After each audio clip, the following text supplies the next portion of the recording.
Bak buradan eksi direkt. Bak oradan bayan yazıyor. Sağ çek. Hadi bak. Bak bu da.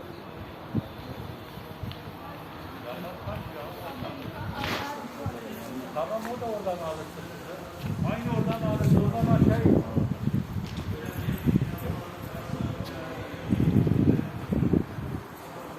İçine girmez mi?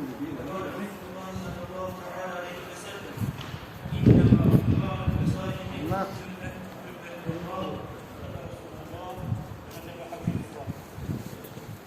Muhterem kardeşlerim, bizleri yoktan var edip iman ile şereflendiren Estaizu billah huvellezî halaka lekum mâ fil ardı cemî'an buyurarak bütün mahlukatı emrimize ihsan eden Allah-u Teala'ya hamdü sena olsun.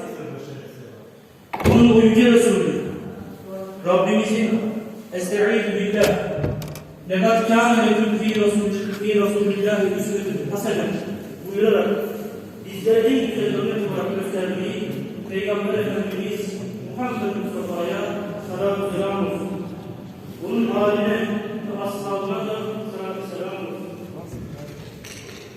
Külliyesinde bulunduğumuz mürşidimiz Muhammed Osman Sıradettin Hazretlerine rahmet olsun. Kabri nur, derecesi âli olsun. Rabbimizin rahmeti, bereketi, hidayeti cümlemizin ve cümle geçmişlerimizin üzerine olsun. Kardeşlerim, başta namazı dosdoğru kılan, zekatı veren ve sadece Allah'tan korkan kimseler gerçek manada iman eder.